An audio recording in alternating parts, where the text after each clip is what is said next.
Hello, welcome to Wrestle MSX. I'm Michael. I'm Sally. Asuka defeats Stephanie Vaquer, Ivy Nile and Raquel Rodriguez in a fatal four-way first round match in the Queen of the Ring tournament, much to my surprise. AJ Styles defeated JD McDonagh.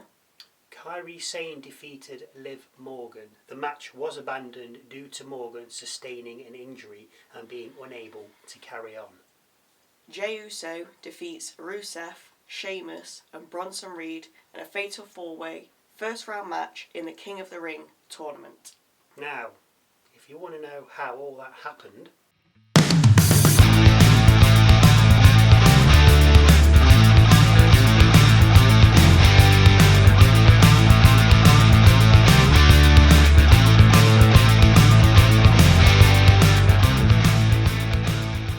Goldberg's back. Liv Morgan dislocates her shoulder. And Karrion Kross may be having a match. We kick off with Liv Morgan and Dirty Dom, and after throwing a little more shade on Nikki Bella, Liv demands a rematch for the women's world title that she never got. This prompts Io Sky to come out and tell Morgan to shut up, and if she wants to fight her, then they can fight here. Liv tells Io to just hand over the title, with Sky then tossing the title to her. Liv catches it, but Sky then drop kicks Liv and then sends Dom from the ring too. On a side note, Corey Graves is on comms with Cole as Pat McAfee is off. First match of the night, Stephanie Vaquer versus Ivy Nile versus Raquel Rodriguez versus Asuka in a fatal four-way first round match in the Queen of the Ring tournament. We see Raquel powerbomb Asuka into Nile and Vaquer as we go to a break, then come back and find Vaquer cleaning house and giving Nile the devil's kiss. Rodriguez stops this, but then falls victim to the move herself. Raquel initially avoids the move, but ends up taking it on the apron. Nile comes back into it at this point with a bridging German suplex cover on Asuka, but only for two. As we come back from yet another break, we see Rodriguez with Nile and Vaquer on her shoulders, and then witness Asuka launching herself from the top rope and drop kicking the former pair. Asuka beats the tar out of Rodriguez, with the Empress of Tomorrow and Vaquer then going at it. Vaquer comes out on top and covers, but only for two as Nile breaks the pin. This then allows Rodriguez back in, who Tahina bombs Vaquer and covers, but only for two, as Rhea Ripley pulls Rodriguez from the ring. I'd say the two mommies go at it, but Mommy Cool suffers a riptide and then gets thrown back into the ring, where Asuka puts her down with a move called the Empress Impact. Asuka runs at her opponent, turns at the last minute and smashes her behind into their face. Anyway, Asuka covers Rodriguez and gets the victory. Which was very surprising to me, because I know it's a first match back, but I really thought Vaquer was going to get that little push. Yeah, same. But anyway, that's it. After the match, Kathy Kelly asks Asuka what the plan is from here, with Asuka saying she'll be Queen of the Ring and that nobody is ready for her. She will now go on to face Alexa Bliss on SmackDown in the semi-final. We catch up with the Judgment Day next, with Liv walking in and asking Rodriguez for her help with Sane, who she has a match against later, with Big Mommy Cool turning her down and she's still not cleared by medical after her match. Morgan leaves in a huff, with JD then questioning Dom as to why he has a match against AJ Styles when he and Balor are supposed to be going after the tag titles. Dom replies that Styles has been breathing down his neck, so thought JD could take care of him. Balor then chips in, saying he'll be out watching JD's back, when Dom tells him to stay back and hold the fort. Balor agrees and suggests Dom watches JD's back instead. Finn then tells Raquel not to worry about Liv, before turning to Perez and saying that even though Morgan wants to handle things herself, he has an idea. Balor then tells Roxanne to follow him. Up to no good as usual. Out next, the ring general himself, Gunther. Gunther admits that at WrestleMania, Jey Uso was the better man, but only for one night, as every other night Gunther is untouchable. Gunther then speaks directly to Seth and tells him if he's a target, which Seth said he would be if he won the title, then he's right here. Rollins doesn't answer the challenge. Goldberg does. Goldberg congratulates Gunther on winning and then adds that he started something with him and his family a few months ago in Atlanta, Georgia. So, July 12th at Saturday night's main event in Atlanta, Georgia, Goldberg is going to end it, telling Gunther that he's next. Don't know how long Goldberg can go for. He did seem a little bit stiff on his way down to the ring. I mean, I don't know how old he is now, about 76, but yeah, he's not obviously. But he just a little bit... Walks it. Yeah, I mean, I don't mind these oldies coming back, but because they don't do it, they get a little bit stiff. And anyway, good luck Bad to him. things happen. I mean, I can't see Goldberg winning, to be fair. He can't. Anyway, if you're a fan, yes, of course he's going to win. Anyway, JD McDonagh versus AJ Styles now. Dominic Mysterio with JD. We have pin attempts from each man before Dom helps JD escape the ring after a calf crusher is locked in. Styles, nonplussed by this, chases Dom around the ring, with Styles catching Dom as he enters the timekeeper's area. As he catches him though, JD comes flying over the barrier, wiping out the Phenomenal One just as we hit a break. We come back from the break where we see the two exchange 2 count pin covers, with Dom then distracting Styles as he's on the top rope. This comes to nothing as Styles then hits the Styles Clash on JD and covers for the 1, 2, 3. After the match, Dom tries to attack Styles with the title but fails, with Styles setting up for the phenomenal forearm, only for Balor to save his Judgment Day stablemate. Dom leaves the title in the ring, then decides to retrieve it after Styles raised it. The heels surround the ring and rush it, only for Styles to escape, still with the title in hand. This is just a setup for a future match between Styles and Dom for me. Not sure who'll win it though. No, it's a setup for something. The match was a nothing thing. It was just exactly. It was just a build for this. Yeah. Backstage, we see Tozawa telling Sheamus to kick Rusev's ass in their fatal 4-way later. Then cut to Bayley walking past the New Day with Grayson Waller between them arguing. Well, it seemed like it with Austin Theory. Woods, I can only imagine going to a fancy dress party later, considering how he was dressed. Bayley heads out next, and she's a little annoyed that she was robbed of a chance to perform at WrestleMania and a shot at the tag titles by Becky Lynch, if you can remember that far back. Bayley issues a warning to Lynch, telling her she's coming straight for her, and then calls her out, with Lynch answering the call. Bayley calls Becky insecure, with Becky asking Bayley if she remembers what gold feels like. Bayley says, "Why don't you remind me?" And Becky saying, "Okay, you can have a match, but not for the title." Becky then cheap shots Bayley, with Bayley paying it back tenfold with a forearm and sending her from the ring. Setting up for a title match at Evolution, maybe? Possibly. Backstage, Kathy Kelly is with Jey Uso and asks him how important tonight's King of the Ring match is. Very important, comes the reply. I mean, he's literally not going to say anything else, is he? Jay says it's 1-1 versus Gunther, as they've won the title from each other and that they're going to run it back.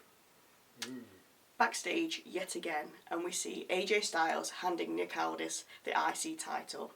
Aldis thanks him and then informs him he'll be having a match for the title against Dirty Dom at Night of Champions, which we alluded to literally moments ago. It was a build for that, really. Yeah. Bayley then approaches Aldis, with Aldis cutting her off and saying that seeing as Becky took a title match away from her, tag title match at WrestleMania, Lynch owes her a title match. So next week it'll be Bayley versus Lynch for the Women's Intercontinental title. We did say this for Evolution, but it's clearly for next week. Yeah. But, go on, there's a caveat to this, I think. Aldis heads off with Lyle Valkyria then calling Bayley over.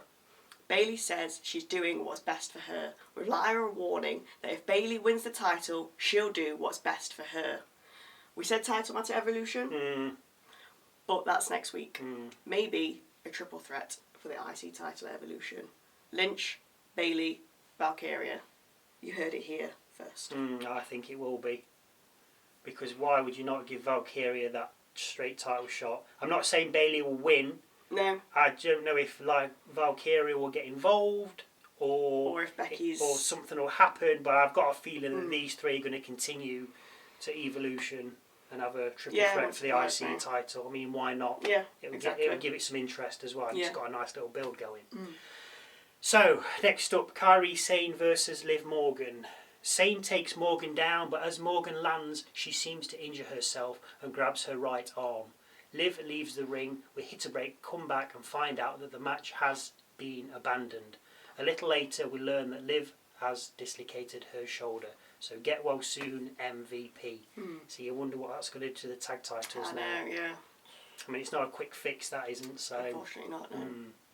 Backstage, Kathy Kelly is with Sami Zayn and asks how he's feeling facing off against Randy Orton on SmackDown in the King of the Ring semi-final. He doesn't know. Well, thank you for that insight, Sami.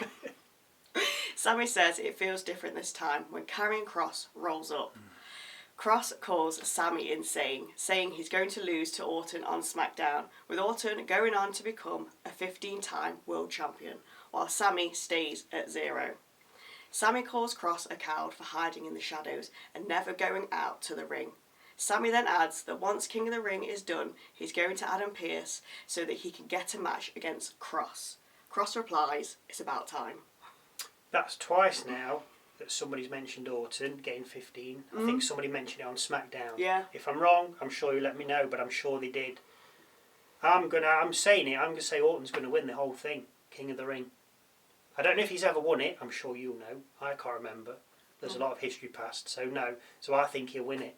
If he's never won it, why not let him have it? Fair, yeah. You know, let him. He's won everything else. He's going to be good down. So he's probably on his he's way going out down as one of the greatest. soon. Yeah, he's got 2 years. I mean, I said a year this year, but I think 2 years tops. Maybe, yeah.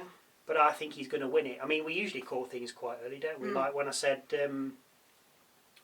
Naomi was going to win. Yeah, Money in the Bank. Money in the Bank. Yeah, I can see Orton winning this. As I say, because Kross said he's won it 15 times. No, he's going to be a 15-time champion. And somebody else said it on SmackDown. I mean, it could have been Orton.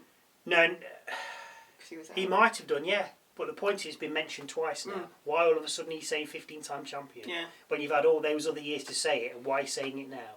So I think he's going to win, and I do think he'll beat Cena, as I say, and then Cena will win later on in the year. Yeah. Which will go nicely with my theories. Go and watch them if you're not seen Still them. hoping they'll happen. That's the one. Anyway, enough about that. Last match of the night. Jey Uso versus Rusev versus Sheamus versus Bronson Reed in a fatal 4-way first round match in King of the Ring tournament. Heyman is with Reed and Jey still has bandaged ribs.